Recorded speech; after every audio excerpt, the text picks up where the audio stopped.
Hey gamers, I'm that waifu character you unlock after beating the game 4 times who is absolutely useless. It's me, Patrick.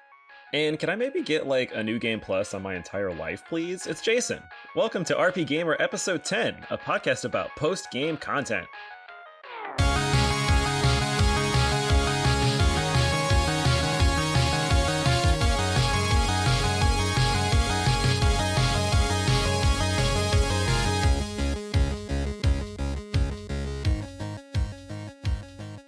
Yeah, you definitely need a new game plus on your life where you don't Wow. move to California and you stay here.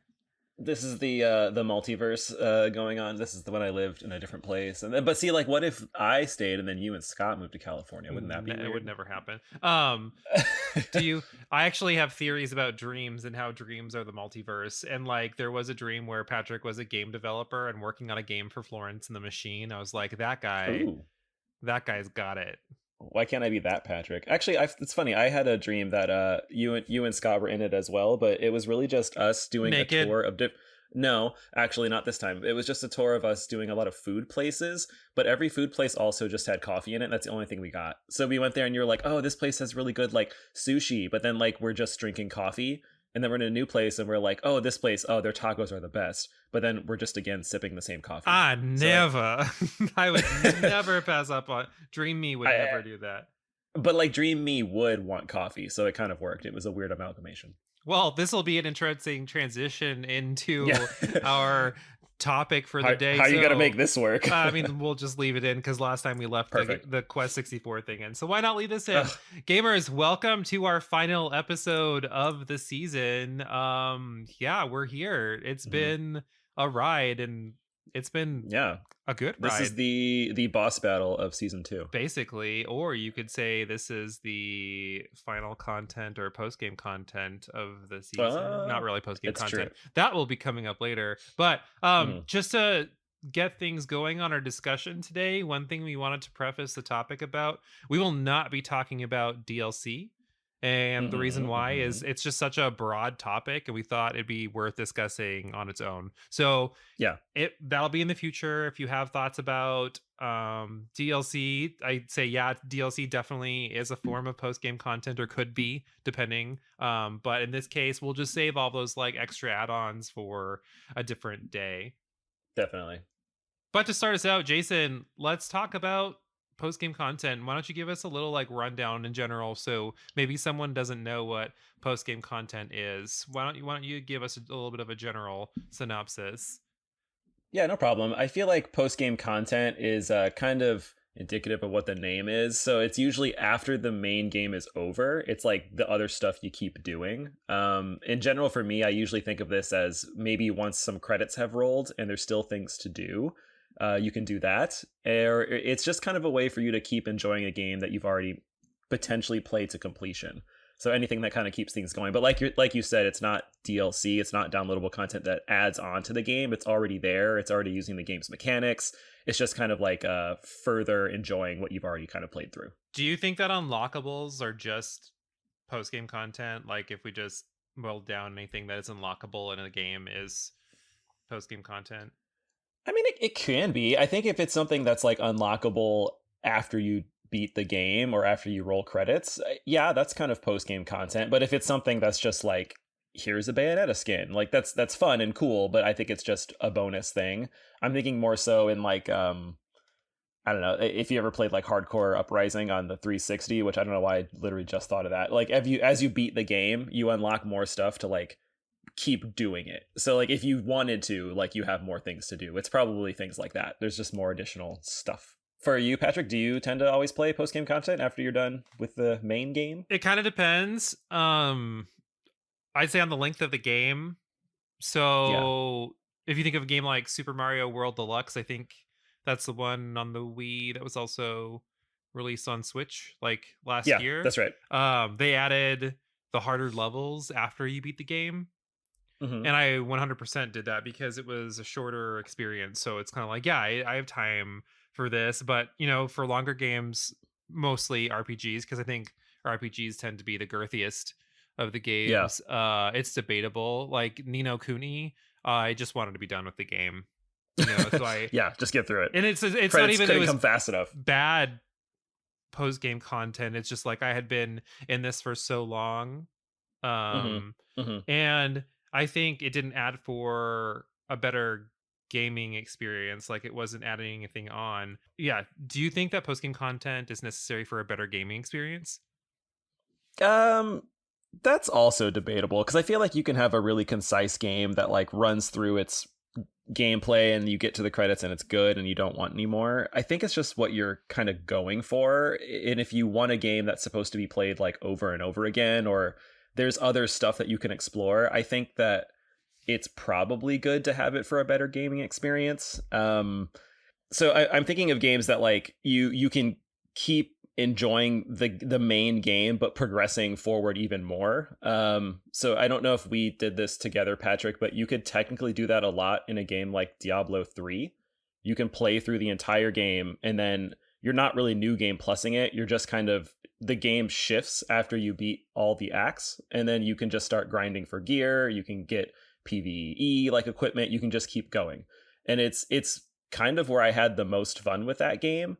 And I think it's essentially running through the game to beat it and then actually getting to the real meat, which is like after the main game. Meat. So the meat, yeah. So that is a good example to me of a game that really entirely thrives on post game content. It's kind of like why you play it, and it is needed in that type of game to be a better game. For me, this kind of ties in with the Yeah. whole length of a game, the whole shorter, longer experience, because I think shorter Hmm. games that add additional content, they can like get a little bit of a free pass adding Hmm. on content. Just like I said with Mario, where it adds to the experience, but Mario itself was already a complete game.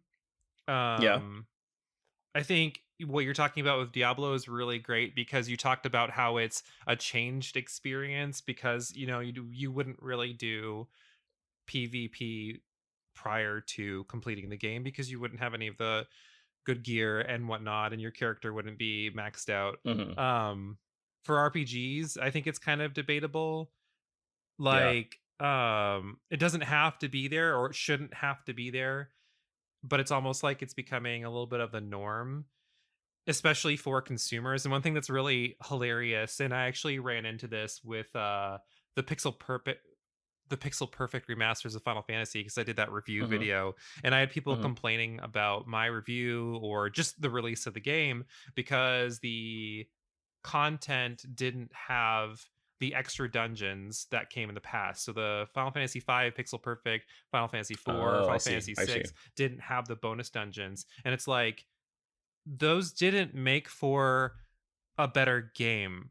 So why does it It was just kind of yeah, bonus. it was a dungeon, or it was two Hmm. more espers, or four more classes that like really didn't change the core game, and the core games were actually better Hmm. than what the post game content was adding. So like what does it matter? So I think it's not necessary for a better gaming experience, but I think in instances what you said where the game actually evolves because of it, that's really cool, Hmm. and that's something that I would want to see a little bit more of. Yeah, you bring up a good point because I feel like with the Diablo and then the Final Fantasy example you're giving, it's clear with Diablo 3 specifically that they very much made the game and the post game like in mind. They knew it was happening. And then with the Final Fantasy, I'm not sure which ones, 4 or 5, I guess, if they added those new dungeons, it's very much done after the fact, just tacked on, and you can remove it and you still have that complete package. So like it's kind of like you have a stack of papers and they just stapled on a new dungeon. Like you don't need It's it. exactly how I describe it. Like the original games Yeah. didn't have it. They were added later on to like a different Hmm. re-release. So it's like if the original game didn't need it and the original game is still so warm in people's hearts, why does this version of the game? Because all that really matters is like the core experience of the game is there. Yeah, I agree. And like I'm thinking just randomly off the top of my head, they kind of did that Nintendo did with Link's Awakening on the Game Boy, and then they did DX on the Game Boy Color, and they added that color dungeon. Like that's cool, and like it's neat that it's there, but it is not integral to the experience of either version. It's really just like, showing off neat. what Link in Color would have done per Game Boy, and that being the gimmick. And it really just comes down to a gimmick. And like, do I want that in a remake? Like, yeah, sure, I want more content, but if it's not there, like, what do I really want? I really just want Link's Awakening. So like, it doesn't really matter that that extra piece isn't there, even though that actually is fairly polished. It's just like, it is what it is, and I don't know why people would complain. Just play the game and enjoy it, damn it. So back in our trophies and achievements episode, it was this season, I think it was episode 3, which I was actually really surprised how much I enjoyed that episode. I was nervous when we played it because I just didn't know if it was like a worthy topic, but it ended up being a really good topic. But we discussed the tedium of completionism. That was a big chunk of it. You know, we were talking about platinuming trophies, and if not platinuming, like just getting everything in general. Where do you think that post-game content comes into play in relation to what we talked about in that episode? Yeah, I think Ubisoft can listen to this because they can just add too much filler. I don't know. I think again, to your example with like Final Fantasy and whatnot, like it's clearly made in a way that this is what you're going to do. So when you're just adding stuff to make someone's quotation mark experience better and it's not really engaging, like is it even worth it?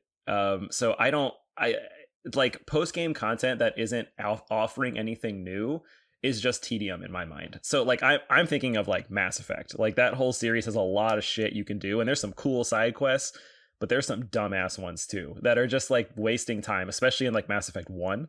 And like you just don't need to do it. And if you feel like I need to get everything out of the game, they're just wasting your time. And I think that the biggest offender is usually RPGs, just because they tend to time sink anyways.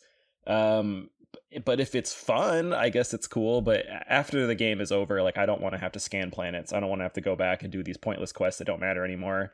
It's just not there for me. I think it depends on how the game is built too. Because I'm trying to think of like different RPGs and their post-game content. And one of the ones that I'm going to talk about a lot that was really successful was Dragon Quest XI. Oh yeah, it's on my list too. Yeah, and like I don't want to go too far into it now, but like that's one of the best post games, and it didn't do anything different, but it added a whole third of a game. You know what I mean? Like it was a very you could be done. Exactly, but you missed like the real actual ending, or an alternate ending. I think the canon ending is the first ending that you get, with dodging the spoilers of like characters and whatnot. So I think it's kind of like the what if things had worked out better ending. Yeah, I agree. So yeah, I think it just kind of depends, because I don't think it necessarily like reworks how the game is completely done, but it offered something a lot more. We seem to be talking about RPGs a lot, which I mean, we're RP gamers, so it makes complete sense. But I kind of want to know, since we are hitting this head over and over again, what's the difference in terms of post-game content between RPGs and non-RPGs to you? I think it comes down to gameplay versus story. So I think that for RPGs, your post-game content is usually expanding a story to keep going, which makes sense. That's what RPGs do. And then a non-RPG is usually expanding gameplay. I mean, there's obviously wiggle room there. I would say a bigger example that I know I grew up with is I played a lot of Blizzard games, as you know. Like a game like Warcraft 2 or StarCraft. I mean, those are tactical like RPGs, but they're not heavy in story. But once you complete those games' story, like all the post-game content is either competitive, like multiplayer, or it's like scenarios, and you're just doing give you specific missions to do that are they give you missions that are in like you would never get to otherwise, but it's a different way to play the game and use different skill sets, or sometimes it's completely modded, like you would never see it, and like it's fun. It's a different way to enjoy the things that you're doing. Whereas with RPGs, like if you keep going, like you said in not Final Fantasy, in Dragon Quest XI, it's more story, and you're doing the same things, which is fine, but I still want to experience more. I want to evolve with these characters more. I kind of feel like that's probably where I would say the difference between the two comes from. But what do you think? Difference between RPGs and non-RPGs? I thought unless it's an open world game, there's Mm, not a lot of post game content that isn't locked behind a new game plus. And we are going yeah, to talk about New yeah. Game Plus, but we're going to completely separate that from just general post game content because that's a topic in itself. So part 2 of this Hmm. episode will have that. Hmm. So for open world games, I think um, it's your mostly like here's your opportunity to complete everything is the post game content. But there are games like Batman and Spider-Man where if you complete everything, sometimes it unlocks a secret ending. And I The think, ending, yeah. yeah, so I think that's one of those things where like you kind of do get some other post-game content where that completionism might be enticing. In RPGs, it's usually things like extra quests, ultimate weapons. In some games, it's a whole new part of the story. Um, Hmm. Hmm. Another one that's kind of like that whole Dragon Questy, but here's the full story. Etrianodyssey, most of the games, after you beat the final boss, the games have super bosses, and it's Okay. typically the super boss that is the one that's like causing a lot of the bad things to happen. Like the final boss is usually like the puppet, and then the super boss is sometimes the puppet master. Is like the super boss necessary to like like complete the game? Like, do you need to beat them to really get the true ending? I think it's a part of it. It gives you the closure. It's kind of like, would you rather knock the villain out and the evil deity that's controlling him just like goes away for 1,000 years, or would you just Hmm. rather knock out the evil deity? So it's kind of like that kind of deal where, yeah, like you saved whatever turmoil was being caused, but do you want to make Yeah. sure that it doesn't happen again? So I'm good. and that's that kind of notion there where it's kind of like, yeah, I'm gonna go kill this super boss. But the problem with it, and I said this again, is sometimes for RPGs, I have just committed 70 hours Yeah, you into just don't want Entry and to. Odyssey. Yeah, I love the series, but sometimes if something new and shiny comes out, then I'm like, oh, new and shiny. I totally agree with you. I'm thinking of your example with Nino Kuni, and I would feel similarly, especially with a tough game like Etrian. Like, I don't know if I want to do an even harder boss. So I think for me, a lot of times when the game is over, I am like, okay, that was a cool experience. I'm gonna move on to the next thing, unless there is something really captivating me, like the Dragon Quest XI example, where I really want to experience more. Okay, and now we're differentiating between non-RPGs and RPGs, but we're also pretty much focused on modern gaming, maybe PS3-ish and onward towards the current time. But how does this content look in earlier years? Was post-game content even a thing back on the NES, SNES? What do you think? It's funny that you think about that because I had to think Hmm. for a moment and really dive into the huge library of games that I've played Hmm. and thinking about which of these games had actual post game content. Where did Stuff, it yeah. start for me? And I think it started with Pokemon Silver. I also thought it started for me with Pokemon. That's really funny. Yeah, Yeah, yeah. and I think Pokemon Silver is actually one of the best, most groundbreaking post-game content experiences I mean, it's an still. entire other game. Yeah, It's the it's whole game. literally like Yeah. the entire original game on Oh, you a thought you were done? You're not even halfway there, on a and you keep higher, going. grander scale. Yeah, like Hmm. that was a gag, and I loved it. So that's kind of where it started. I honestly can't think of too many places where it's not just oh and fight the super boss, oh and fight the super boss from there. So Yeah. how it's changed, we've kind of talked about it a little bit where it might be things like secret endings. It could be like a few more quests. You talked about Hmm. how in Diablo it could be a different way to play. But yeah, for the most part it's just typically all evolved from Pokemon Silver. Yeah, yeah. Evolution is a good word to use. I also thought Pokemon Silver. It's so funny you say that, and maybe that's like I don't know. Maybe that is the progenitor of where it all was. But it just thinking like, okay, cool. I'm expecting to beat the Elite Four and move on to the next game, but then not even being there yet. Like that was pretty cool. And it did what we just talked about. it let you keep doing what the game does well. You just kept doing it. And I think that that's pretty cool, because Nintendo clearly could have just been done, and I'm sure the game would have still sold like hotcakes. It would have been great. But they did so much more. And I think it sets a nice precedent, and it lets gamers know that, like, here's a lot of good content for you to enjoy if you want to. You already did the base game. You could be done and just move on, or you can keep going if you want. And I mean, like, that's a great choice to have. I can't really argue with that. Well, and for Pokemon, that's a thing too, where it's not uncommon for Pokemon to have post-game content, and most of the good games do.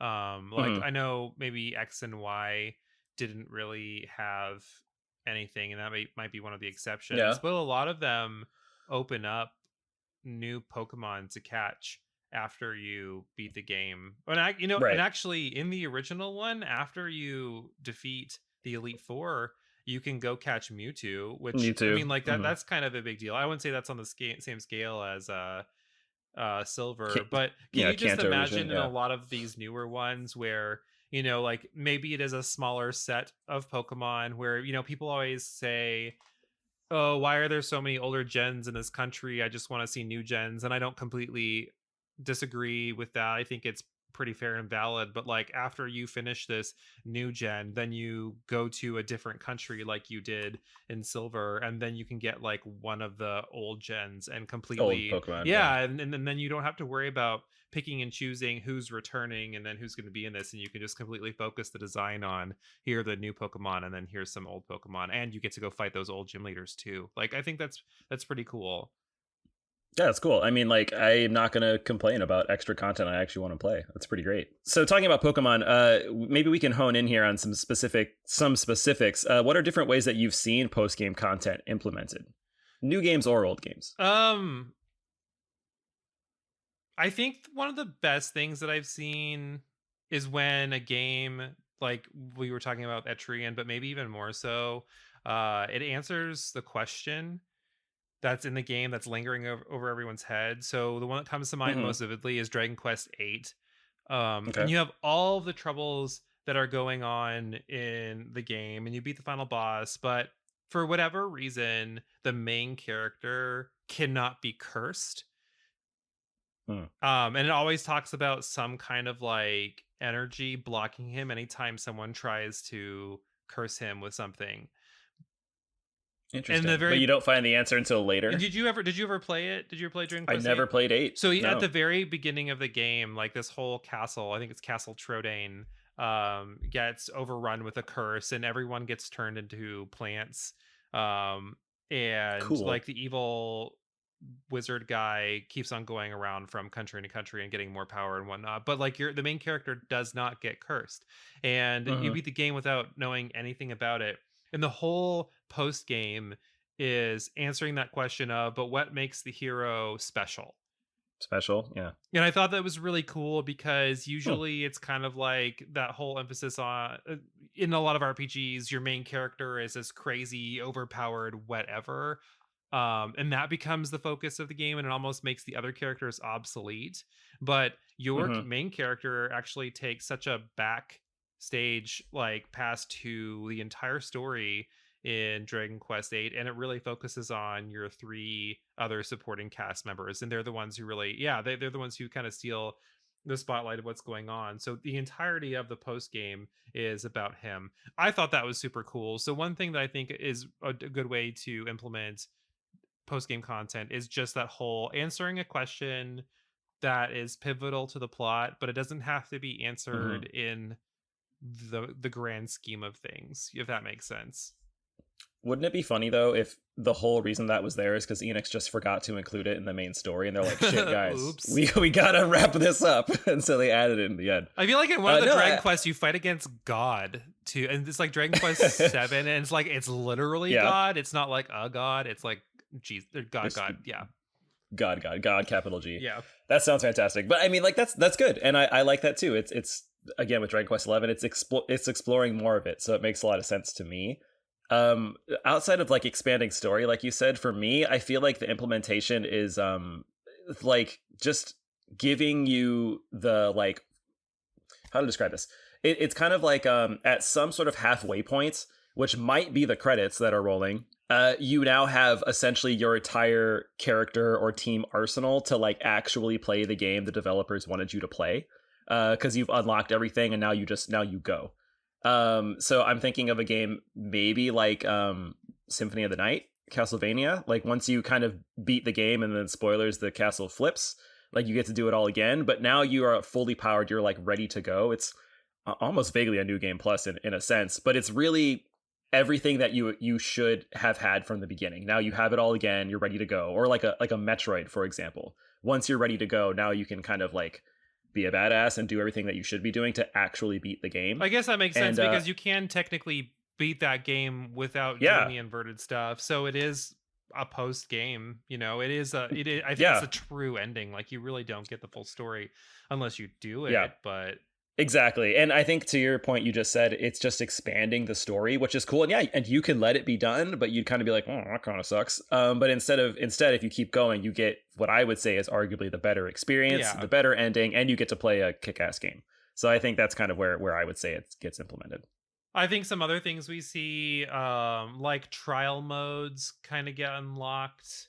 It also almost reminiscent of what you were saying for Warcraft, where it's kind of like those one-off situations, scenarios. So those could be for like non-RPGs, like even Batman. You had a lot of like trial mode stuff, complete these specific tasks and whatnot. We see things like super bosses, we see new areas get unlocked, and this mostly collectible stuff. There are a lot of different ways, but I think what we're hitting on is when it's the most meaningful is when it's the best. And the most meaningful could too be like an alternate ending, or kind of like the Kingdom Hearts 2 giving foreshadowing for the next game to come out. Like I think those little snippets are cool post-game content.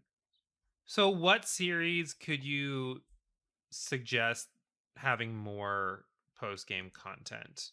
And I don't think this is exclusively RPGs, because I think RPGs tend to do it more. They do enough. I feel you.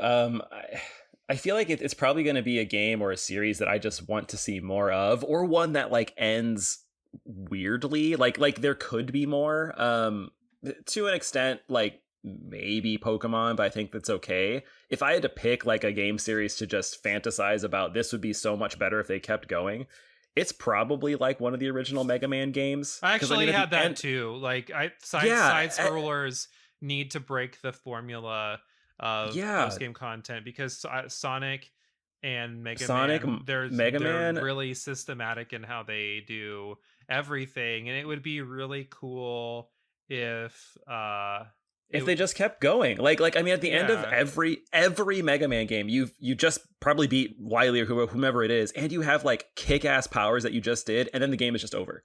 Like, why not do something else? What if you like combine those powers? What if there's a greater foe? What if you need to like restore peace somewhere? I don't know. Like there's so many opportunities to keep going that I would want to see more. And I know I'm very much probably in the minority there, but like it's cool. Like, so, and like you said, side scrollers, Sonic, for example, would be so much cooler if they kept going with something else besides just sticking to a formula. So maybe it's time to like change. Well, for Mega Man, what if it was like Revenge of the Robot Masters? So after you beat the game, there's like this hidden alliance of Robot Masters, and it's like one from each game, and you have to do the same levels of what you've already been through, but they're different because they're skewed to what that Robot Master did to them. So it's still like you still have your new abilities that you have. It's not quite on the lines of a New Game Plus, because it is like a continuation of what you've done, but it is just more. And I think that's kind of what we're saying. You just keep going. I thought it'd be cool if some of the more open world games incorporated like a unique post game content experience instead of just finishing everything up. Like you make these big decisions in these games, but you don't always get to live in the decisions that you make. So what if something like you sided with the Brotherhood in Fallout 4 or the Institute? And what's the next thing that happens after you've completed the main task? And maybe each different faction you side with has this extra quest. Like, you've done what needed to be done. What is the next step? Like, don't give me just a synopsis of what the world Mhm. is. Like, make me play something to really hone in on that. Like, okay, I'm with the Institute now and we're not the good guys. Maybe I have to go to every city and find the Yeah. synths, you know what I mean, and get them Yeah, back yeah. into the Institute, or whatever. I just think that there's something really cool. Or maybe you create martial law siding with the Brotherhood. I don't know, but Mhm. I just feel like there's those times where not enough happens. Like, you get up to that Yeah. point, but then you don't see the results of you making that huge decision. I also had a note here for Fallout as well. I think that I think both Fallout 3 and 4 do this, but I think if you do the final decision, like side with the Brotherhood or the Institute, for example, it, does the game save after that, or do you go back to before that even happened, before that choice happened? No, you're in from there. Like, they give Like you like an if ending, you but you then reload, yeah, no, you like, reload back, and that decision's made in the game, and you yes, then you keep going. but everything is Yeah. just flat at that point. Like, Yeah, exactly. So I think that like a game that kind of cops out and like you have to go back to your previous save to like keep playing, like Mass Effect, for example, will do that. Like, it's not as cool as when the game actually lets your decision happen. But then like Fallout, it just stops short where they don't let you do anything else. Like, yeah, what if you've permanently changed the world so everyone sees you as the Institute and like they all run from you? Like, and that's the decision you made. Like, that would be so much better to do. yeah.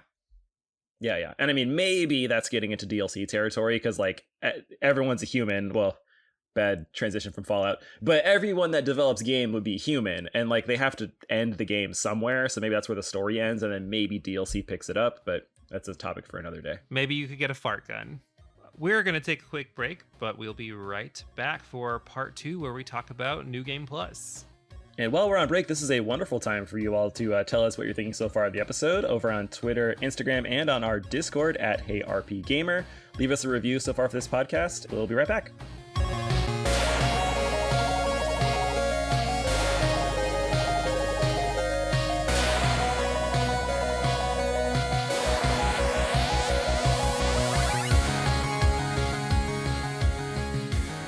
Jason, what are you playing right now, buddy?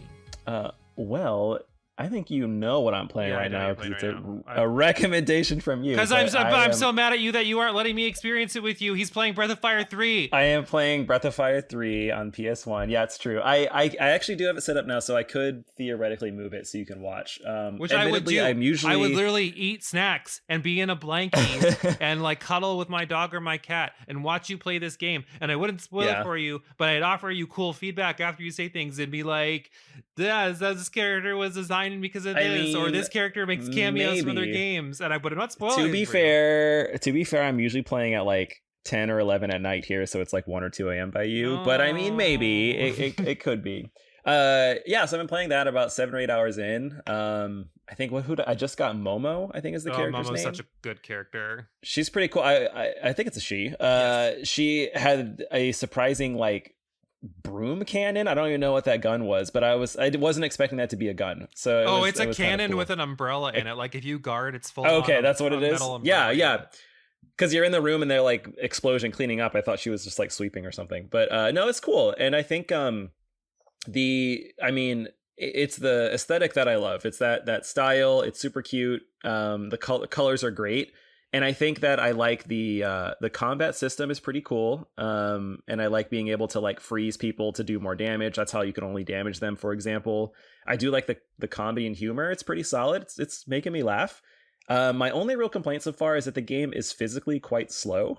Yeah. So I want like the menus are slow and the combat is slow. I just want that to be a lot faster. But no, it's been good so far, so I'm enjoying it. There's just so many little things that are cool, like lots of mini games, or you can change the formations of your characters, or like cool tactics to get the advantage on enemies. It's one of the first games where I feel like you're playing an anime, which I thought was really cool too. Like, it's very situational, a lot of vibrance and bright colors, and just the way that you go, it's kind of like a Pokemon-esque. You go to this town and this event happens and it ties into the overall plot, but it's also its own little like subset of thing. Instead of like, you go here and you go here and you go here, it's not like that at all. I love Yeah, that game. yeah. And it's my first Breath of Fire, so I'm intrigued so far. So we'll see. It was actually my first Breath of Fire too. I went back and played the older ones after that. But yeah, is good. He's good. Well, what are you playing now? I because I'm an indie whore, I'm playing a game called Fianotopia. I talked to you about this a little bit when we were streaming the other day, but it's like Legends of Zelda 2. In terms of like it's a side scroller. I wouldn't say it's a Metroidvania. It's definitely not, because it has the overworld map kind of like Legends of Zelda. And you can get like into randomish encounters, but it definitely has like good puzzles in it.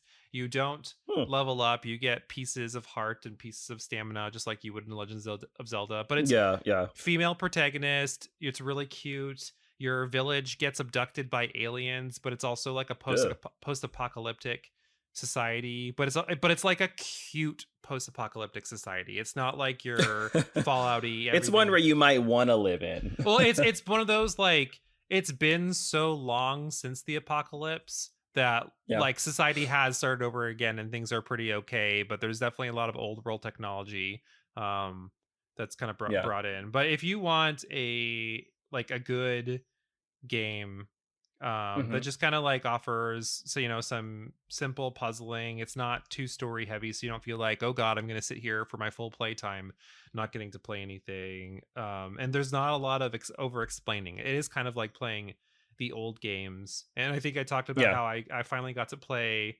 Oracle of Seasons, and one of my favorite things about playing that was the fact that there's no hand holding. No hand holding. And you just dropped in, you're like, this is Zelda, go. Yeah, and that's how this one kind of is too. Like, there were some times where I didn't really know what I was supposed to be doing, but there are a lot of like cute side quests that distract me until I finally figure out who I'm supposed to talk to and the next step. So it's definitely worth it. Nice. And what system is that one on? Switch? I think it's just an indie Steam Switch game. I mean, it could be on other platforms too, but those are the only two I've seen it on. Cool.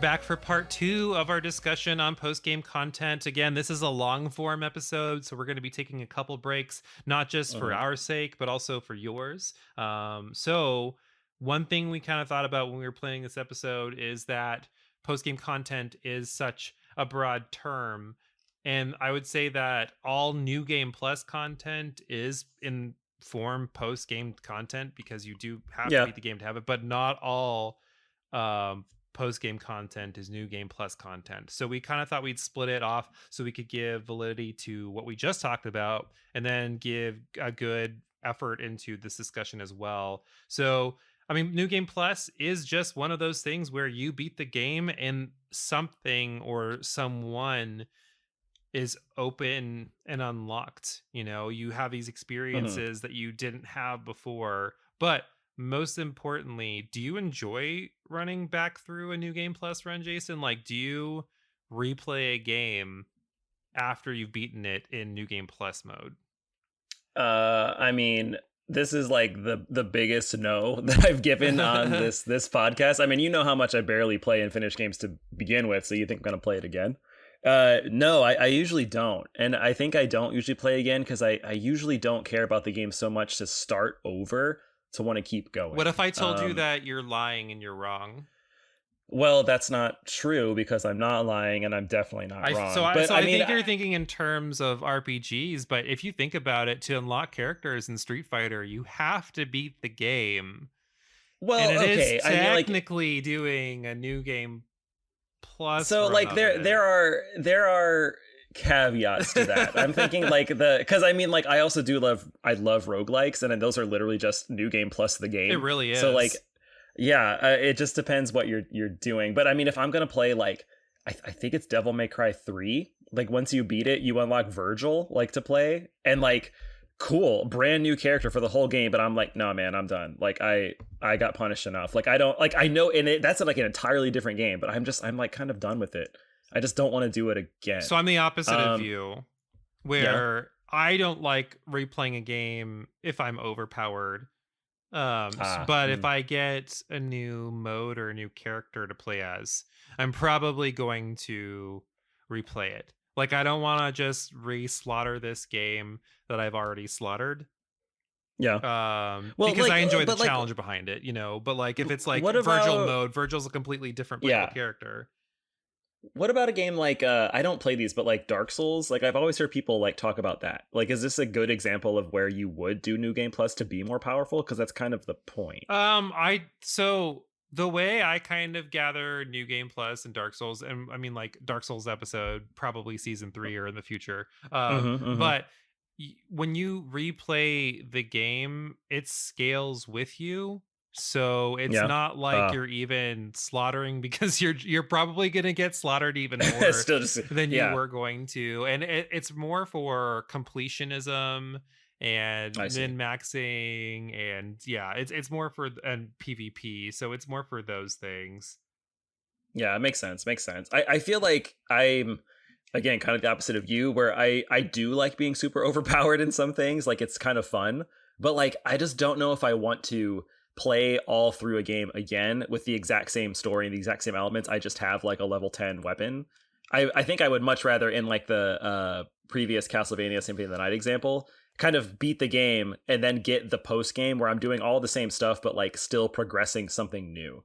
It's kind of the same idea, it's just doing something new. So I mean, like New Game Plus is kind of like a funny name because it's not really like new to the game, it's just a new game that you're doing. I don't know, it's funky. It just I don't think it'll ever make me want to play it again if it's the same thing. And there's such a broad one more time. definition to it too, because like we were just arguing, some New Game Pluses are just this whole, you get to carry everything over, but some New Game Plus is just a new mode of Yeah. play and or new characters to unlock. And I think that's one of the big differences between RPGs and non-RPGs, where for the most part, if it's an RPG, it's carry over your save file, you know, especially in games like Final Fantasy X-2 or Yeah. games like that, where there's just, it's not very likely you're going to 100% on your first run, just because there's just so much content So much to do that you're better off New Game Plusing, so you can get through some of that earlier stuff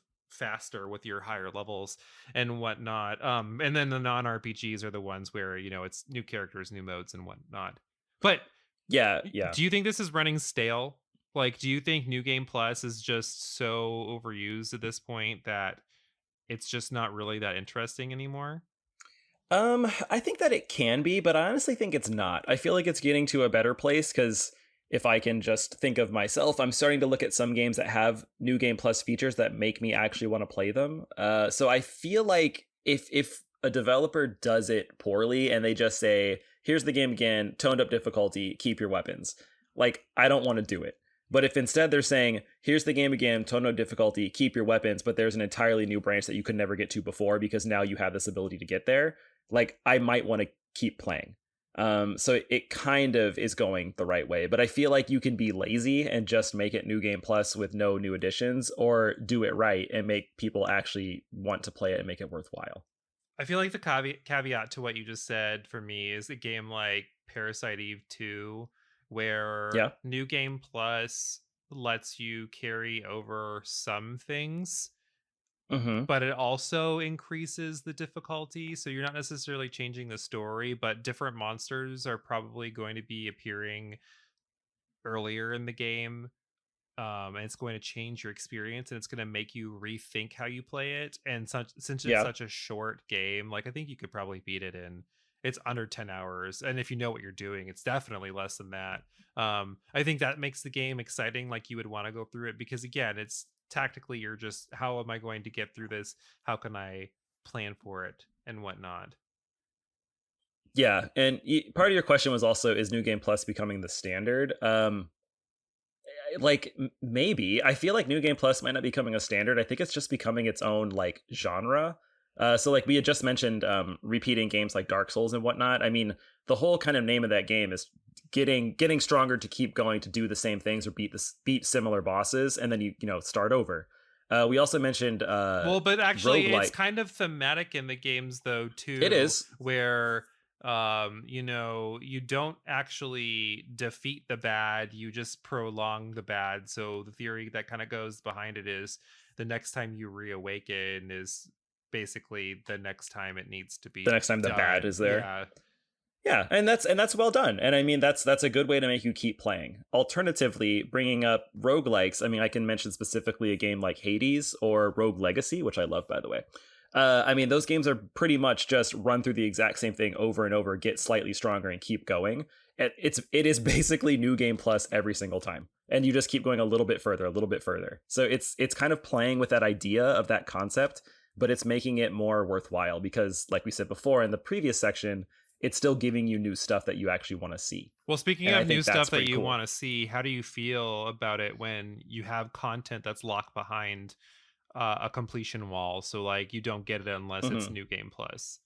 Because I'm ambivalent about it. Like I think harder difficulties should not be locked behind completion, and we kind of talked about that when Bopper was here in our difficulties episode where. You know, like, it's just wasting time. Yeah, it's wasting time because some people, normal or hard, not necessarily for me, but definitely normal is typically too easy. So if hard was locked, I would be a little annoyed. But you know, there are some games where it's okay. Like I do prefer unlocking new characters instead of paying for them, like you see in a lot of microtransaction games. So older games like Street Fighter and the Smash games, it was fun to do that and to do different run throughs of the games, whether that was like the adventure mode or the actual just like classic going through. Yeah, I agree. And I mean, your keyword there you used is fun. Like you want to do it. I want to beat Street Fighter to unlock more characters, or Tekken, for example, to get more modes. Like that's fun. I think though, when stuff is just locked behind having to play it, like you said, the difficulties, or this is a really random ass example, but if you're playing like party games and you want to like play, I don't know, Mario Party, and they're all mini games are locked because you haven't played it yet, is the dumbest thing. Right, like, because no one really wants to have to do that. And I don't want to play Mario Party by myself to unlock the games. Like it's so silly. And so it just I get the idea of making you keep going, but there are some games that just do not need that. I will say there were moments when playing Smash multiplayer with friends at like my birthday when I was younger, when we didn't have all the characters unlocked because I had like just gotten it for my birthday, and it'd be an oh shit moment when the person who won the match was the one who had to like try to unlock that character. Like it's that fun pressure. See, but that's fun because you don't like, you have I'm gonna make up a number, 20 characters that start in like melee, and then you think you know who's coming, but you don't know that you there's have like enough to more. play the game, basically. Yeah, and you can enjoy the game. But with like Mario Party, for example, like I know there's on the box there's 50 mini games, but I can only pay 25. Like what the fuck? Like why would that be a thing that you do? Like that is not how you do it. So some content being locked behind a New Game Plus quotation marks is not good. Case in point for Dragon Quest XI being one of the best RPGs ever made, and I will always say that. So Dragon Quest XI has different modes of play that you can use at any point in the game. So you could do the hard mode, you can do you can't buy items, you can only craft.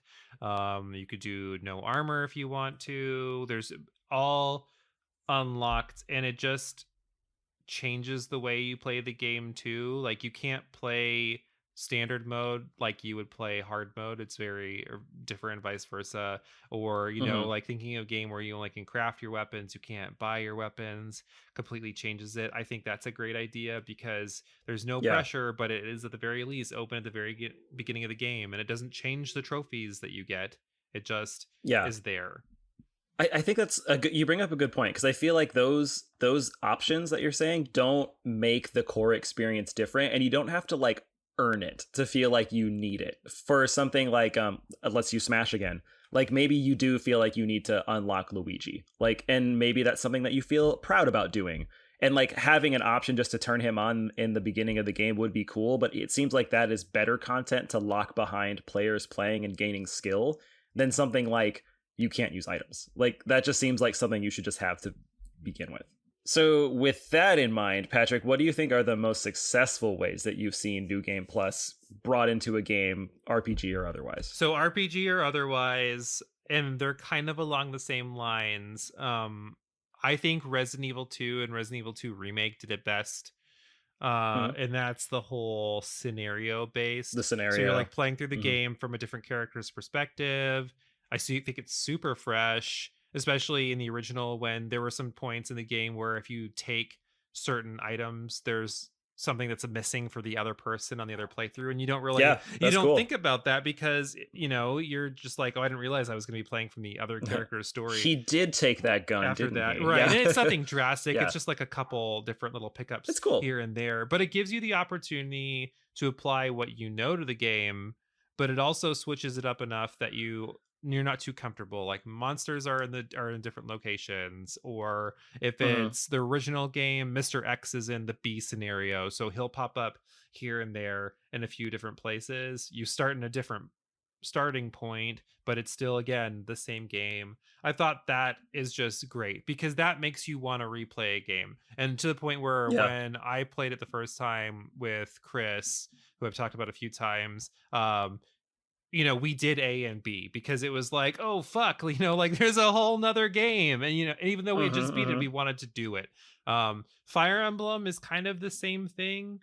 There are a couple entries in the series where you'll complete the scenario and then there is someone else's scenario to play through, or um just like the different hard modes really switch up. The hard modes are unlocked, so they are new game plus. They'll really switch up um how many reinforcements are appearing, how many units you get to use on a map. I think for strategy games that you really do want to replay, it's adding that Yeah. extra element that really wants to make you do it, because people who play strategy games are the ones who like to be mentally challenged, and I really like to be challenged in a game. So if you're like, cool, now you have to do it with 8 units instead of 10, I'm so there for that.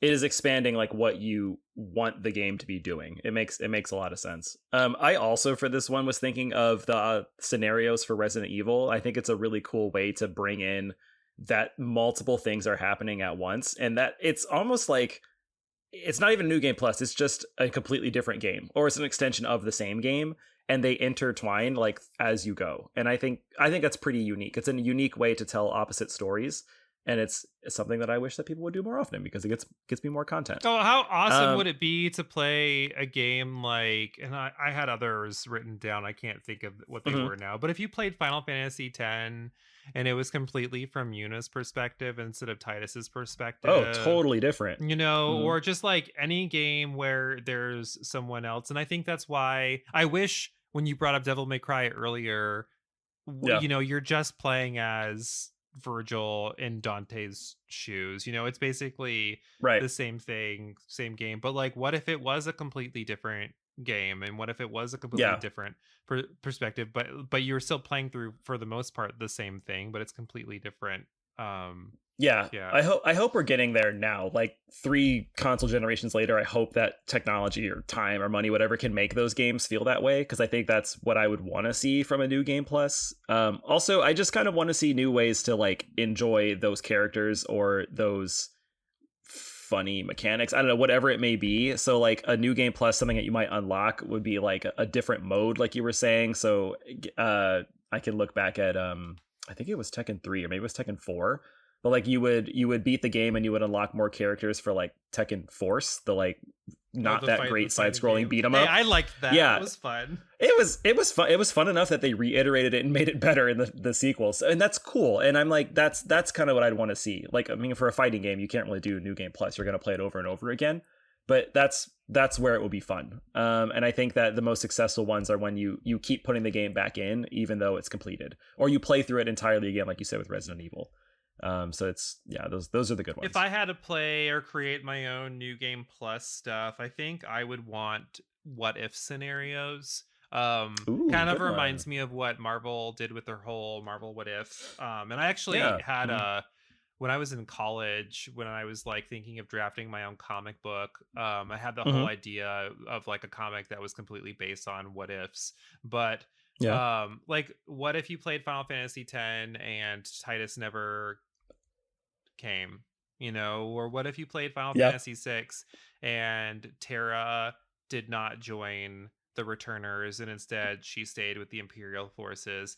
And it Interesting. kind of Yeah. reminds me, I actually have a ROM hack for Final Fantasy IV, which you're pretty Mhm. familiar with Final Fantasy IV, right?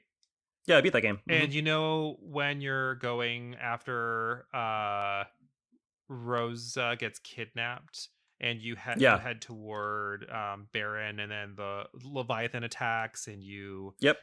so it's That sounds familiar. what happens if that never happened and you actually make it to Baron, and it completely changes the game. Like, they went and they rewrote the entire game. I have not played that one yet because I had just played a different Interesting. Final Fantasy That's IV a hack, whole game. but yeah, like, I think that's really exciting, and I know that's a lot of programming and you probably couldn't see that in today's gaming, but indie games, Yeah. and this is why, like, I will forever love indie games, can do that. Indie game developers Yeah. see Yeah. those things, they want those things. They're not making these like over the top, I'm so bored, I've been playing this for 90 hours, I only like it because I love the series games, so they come Yeah. up with these Yeah. crazy ideas. Like, look at fucking Shovel Knight. Oh my Yeah. god, like, those are basically new game pluses, and you get to play as 3 of the villains. Yeah, there's as 3 the of them. heroes. Like, those are all good games. Like, incredible developers. They're so good. Yacht Club is just so good. Yeah, that's a good one. So basically, hire us. Jason and I want you to hire us. I would absolutely love that. I would love to write for you.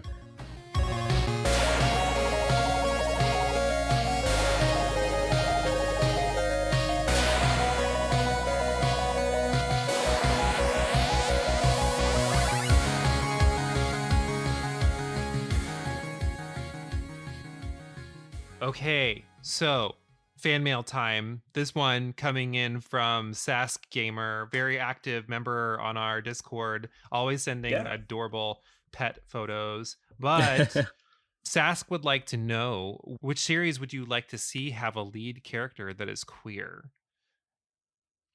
Interesting. I think personally, if I have to play a game where a character can queerly be queer, it would be the Persona series.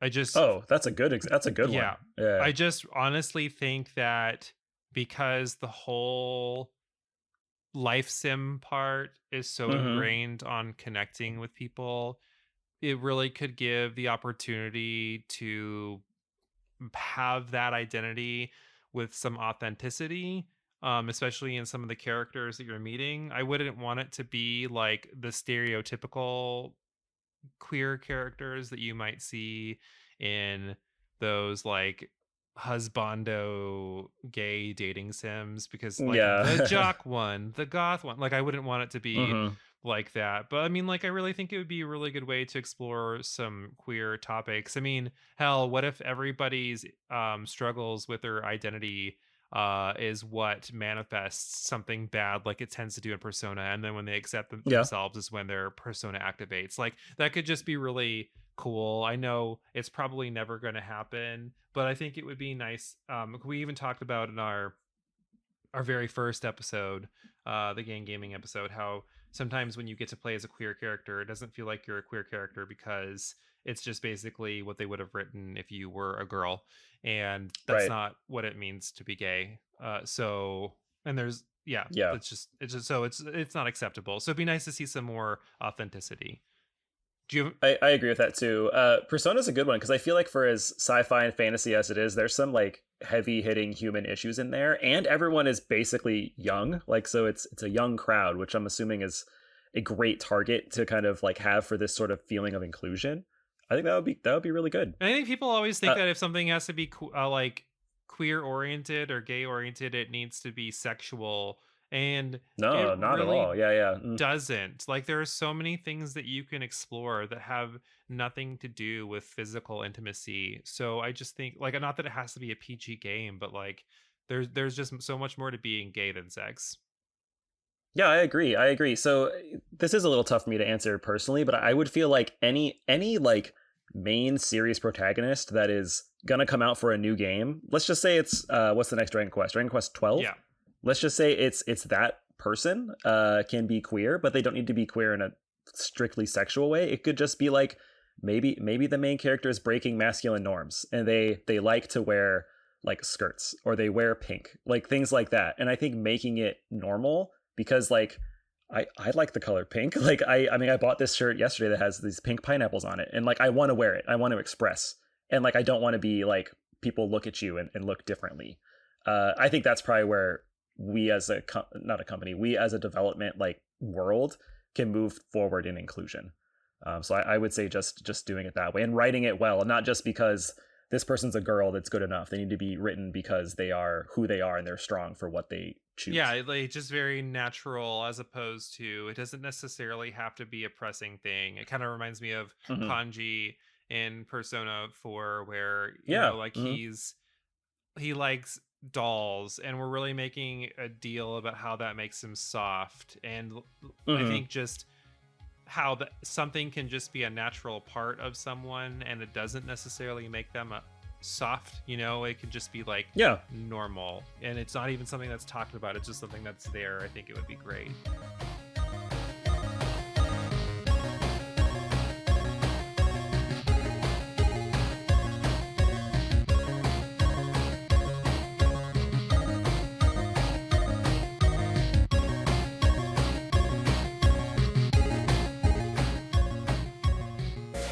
And we're back for the final part of our episode, the last game of the season. We're going to do a rendition. God. Yeah, I know. We're going to do a rendition of something that we've done before, trying to come up with different names for the games. I think we're going to start calling this one Game Developer. So anytime that we are creating a game or adding on to a game, we're just going to call it the Game Developer game. It just seems so natural and easy.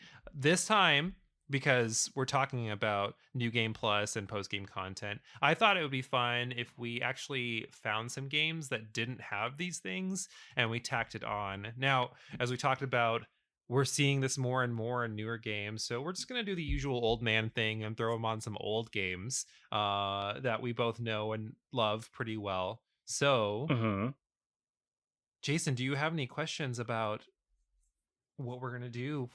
Any clarification?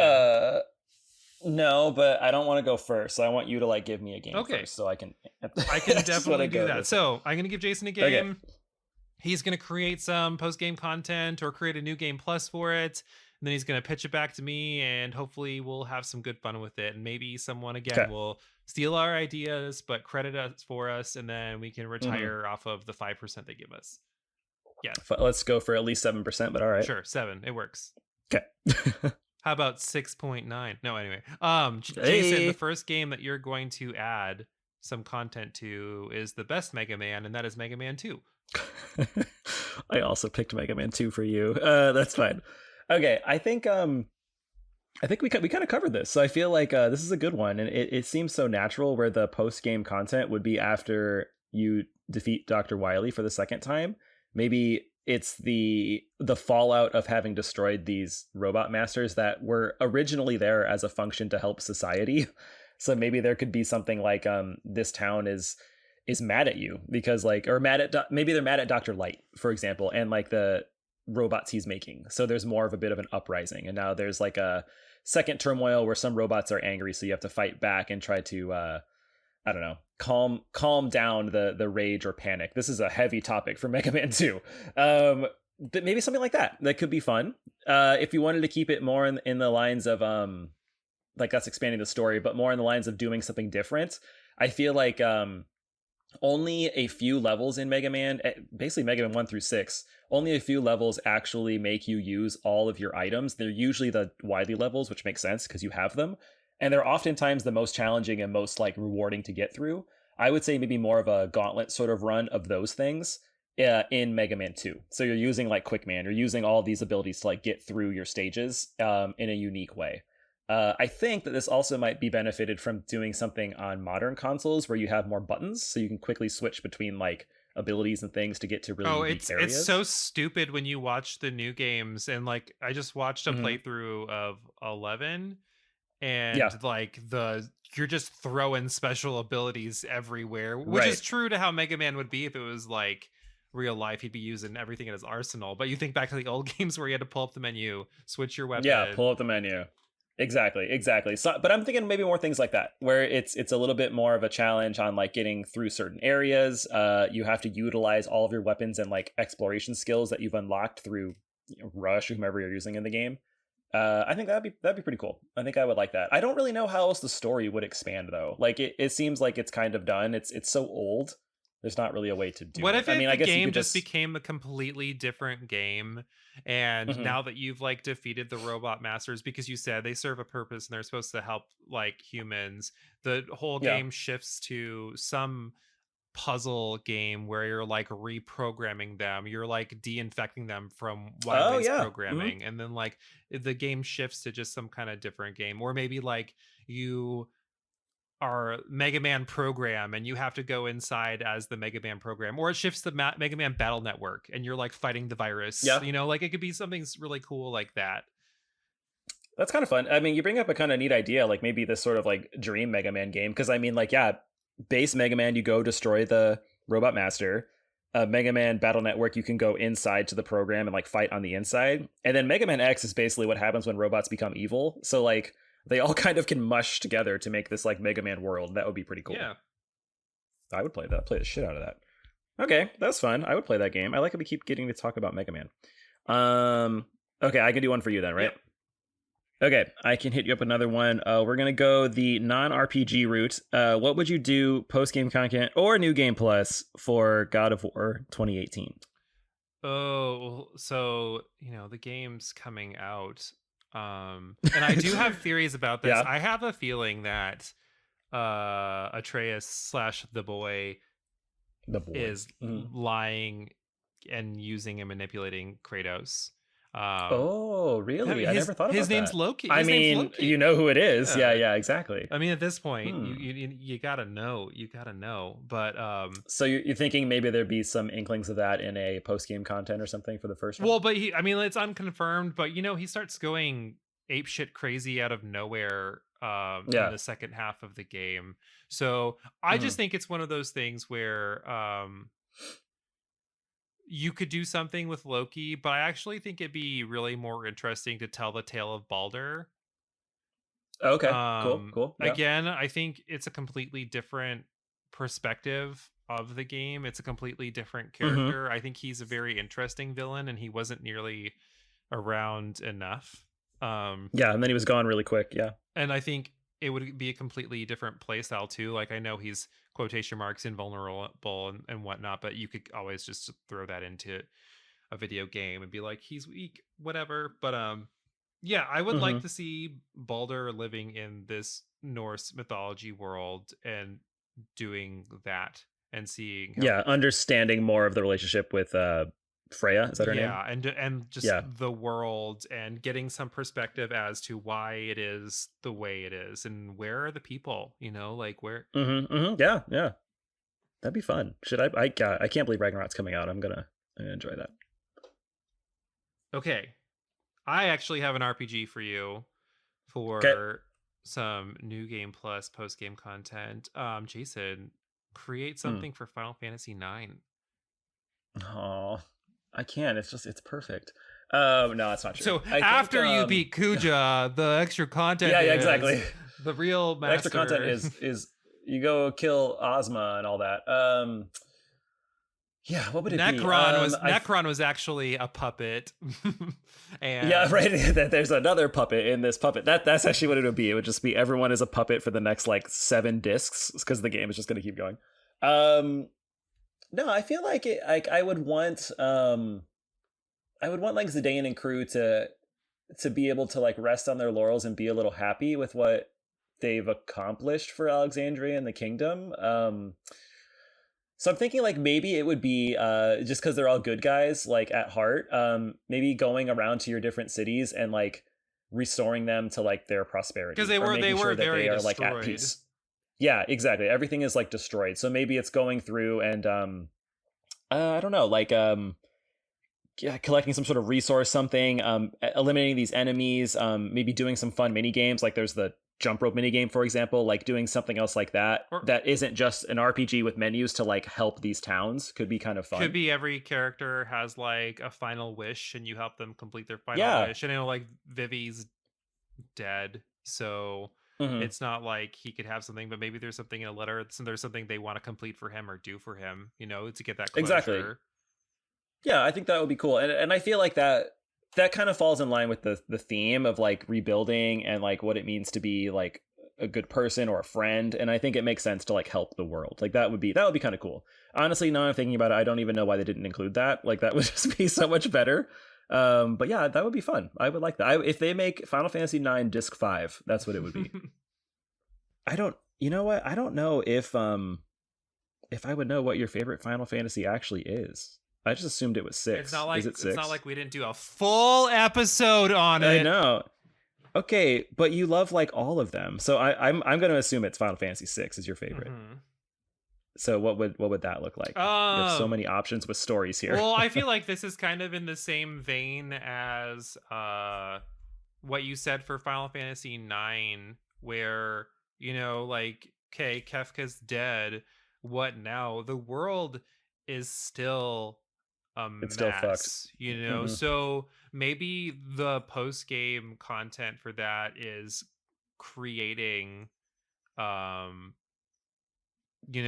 creating that extra third of the game, kind of like Dragon Quest or 8, where you all of a sudden are reinvigorating the world.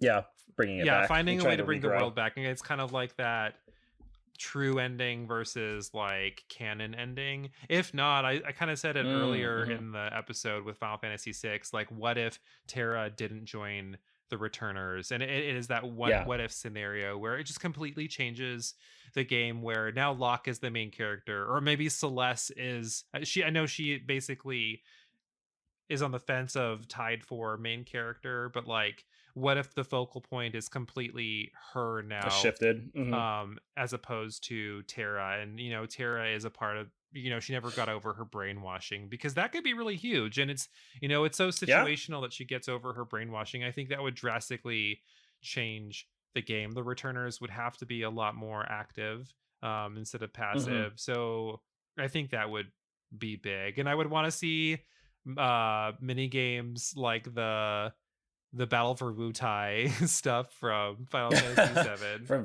from 7, Returners versus Imperials. Watch them be like, we're going to add more to 6, and they just bring back like Tetramaster or something into the game for no reason. Would not argue. Okay, Jason, I have one more for you. I hope it's a funny one, because mine's a funny one. It is not a funny one. Ugh, okay, it's fine. So we're talking about really old games now. And I thought this one would be really cool, just because I know this is a series that you're the most familiar with. But what would you do if you got Fallout 1? Oh, my baby. Fallout 1. Which, let's be real for a second. If Bethesda wants to make easy money, they should just make that game. Then that's the current style. Like that. It's that would be cool. So easy. But anyway, go ahead. I think that's like the cop-out answer here, is to do it that way. No, I think that one of the big things that was cool between Fallout 1 and 2 is just the way that you could interact with the people, like I don't know how to describe, like the talking people, the ones that you could actually talk to and have like conversation trees with. There's a lot more of them in 2. So like you get more of those things. Well, because they had a better idea of what they were doing. Yeah, totally. So I was thinking, like, this is probably more of a remake, but I guess if they did a post-game content for the original Fallout in that sort of base style, it would be more of that. It would be leaning on, now we've stopped the master. There's still going to be fighting, but maybe we could do more diplomacy, like between the Wastelanders and like whoever else you're talking to. I think that would be pretty cool. And it could involve like trying to rebuild the necropolis, or trying to find more water chips, quotation marks, water chips, whatever it may look like, to help these vaults and like help society. Building the NCR. Exactly. Or like maybe it could even like connect to the Enclave and Fallout 2, because I mean that's still happening, and like kind of giving notes there. Alternatively, I think it would also be kind of cool to just maybe borrow a little bit from Fallout Shelter in a sense, but like change the gameplay and just try to run your vault or run your town. Like, you know, set up your defenses. Now, They kind now of that you have the water chip and now that you have taken out the master, how is the vault going to thrive from here?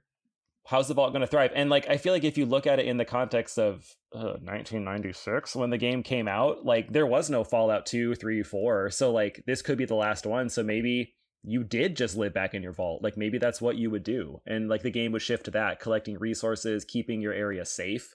And if you want to keep going, you could do that. That'd be pretty cool. All right, lay it on me. What's the last one? That was a good one. So I wanted to end with more of a funny, silly game, or one that I really wouldn't think would kind of fit as well. So I'm gonna challenge you a little bit, and I'm gonna see what you would want to do if you had to add post-game content with Persona 4. Ooh, okay. Because I mean, like, does the school year just keep going? Like, do the students react some way? Like, what happens? So Persona 4 is really interesting because you can actually fail to win the game if you don't know who's murdering people. Interesting. And the game will literally like warp you back several weeks and make you do it over again. And then when you find out who is actually murdering people, you don't feel like everything is complete. And then you find out like there is a reason that all of the things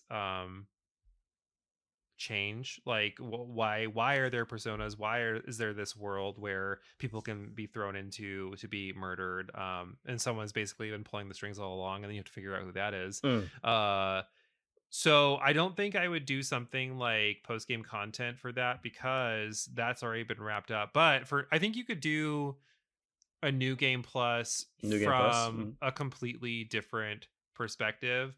I think it'd be really interesting to see what the actual, I won't spoil who the killer is, but like seeing what the killer does throughout the game, because he's also a multiple persona user like you. He's not I only have one persona. So I think that'd be really cool of like this whole setting up the scene of capturing these kids, throwing them in the TVs. He's going to run into like bad monsters in the TV world. I forget what it's called. Right.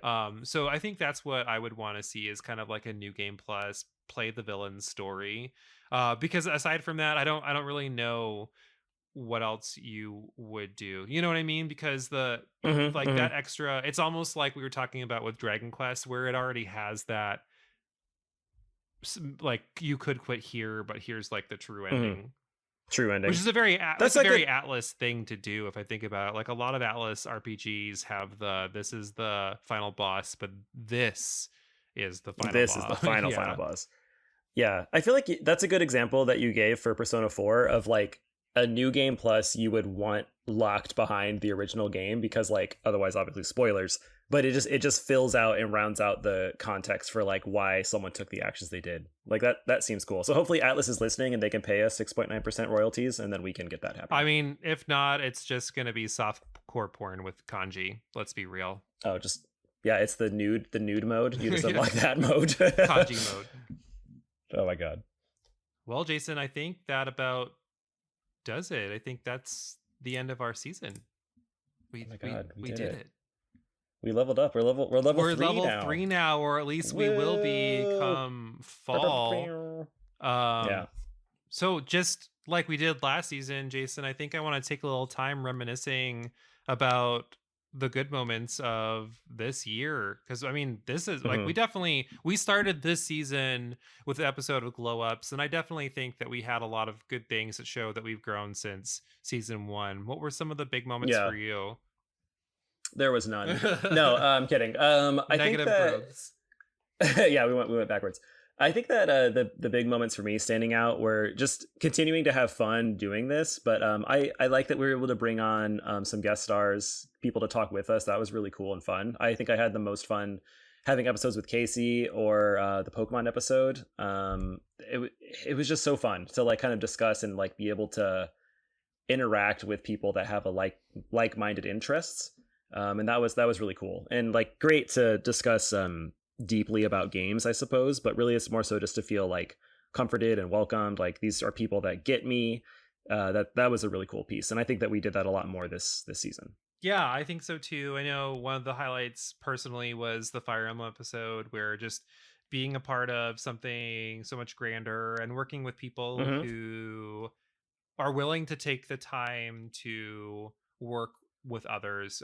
There's so many Yeah, people that, to create yeah, something. there's so many people who are just against the community aspect of what we all do in content creating, but then there are some people who are so for it, and it's nice to work with those people who are just kind of like, yeah, of course I will absolutely 100% do this with you, like that's fun. That's cool. And That's like you cool. said, like the topics were just a lot more specific this season, which I think was a lot of fun. Having Casey's going to be probably full-time next season, which has been great. Doing the bonus Great. XPs, if Oh yeah, you're that was this year. That's if right. you're a Patreon subscriber, we have all of Hmm. our extra content on there. Sometimes we'll drop them for free just so people can get snippets of the extra things that we're doing. But I think it's really cool just to be doing this extra content and just seeing how we can push our boundaries.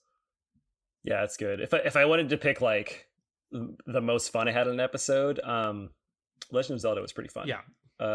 I think just knowing like what to talk about is super cool. So I like that one. Did you have a favorite episode you could think of off the top of your I mean, head? aside from the Fire Emblem episode, I think the Legends of Zelda episode was also my favorite. And Hmm. full context for those of you who don't know, we did plan on having Danny on full time, but Danny just found it a lot of extra work, which Yeah. was totally acceptable. And he's still a great Hmm. guy, but I was just kind of in a bad mental state when that happened, just because it was so sudden. But, we just managed to pull through, and I thought it was going to be really hard to pull through, but the Legends of Zelda episode just really reinvigorated all of that. So that's Yeah. definitely a good one, and it's the one that I point to and I'm like, if you want to see what we're all about, that's where you should Yeah. go and check us out.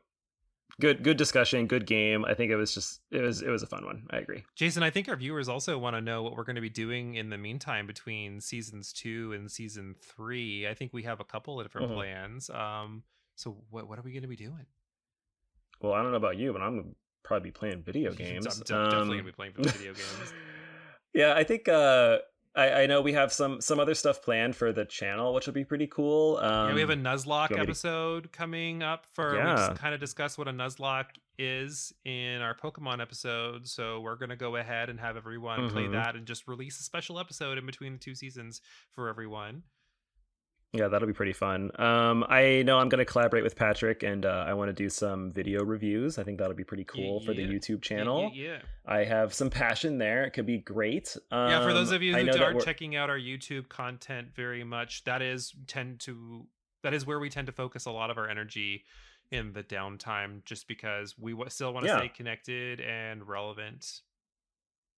Yeah, and I know that you've got some YouTube stuff too, I right? do. Some coming out? Earthbound Essay is completely written for the script, so it'll be coming out soon. Hopefully, Hey. even before this has even launched. We'll still release bonus XPs as well. So those Mhm. little extra episodes we'll have for you. Probably a couple more free ones as well, just so again people can Cool. kind of stay in touch in the quiet time.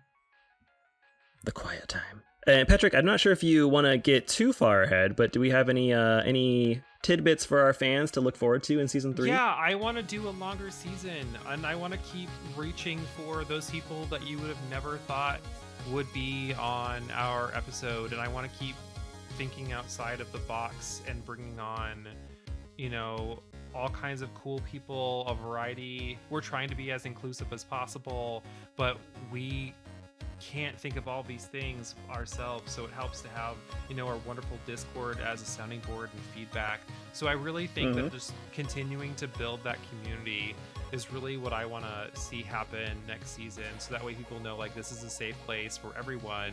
Where you land on the spectrum, it doesn't matter. We're here just to talk about games and be supportive and have a good time. So I think that's what I hope to do next season, even more, aside from just being embarrassing and having fun. I agree with that too. I think I love recording these episodes and streaming and whatnot, but I think some of the most fun I have is just seeing like a little pop-up that Discord has new messages and being able to talk and chat and just reminisce about old games and new games. That is super fun. So I hope that we can bring in more fun, like-minded folks about being open and inclusive and just playing video games, man. Like, I think that's what we're here for. All right, Jason, take us on home. Where can you find us? All right, I'm gonna get ready. Last time I'm gonna do this for a while. You can find us everywhere in the world. Now you can find us on Twitter and Instagram at RPGaymer. Also, like we said, on our Discord, head on over there. If you're listening to this podcast now, you can find a link in the description to join us and talk.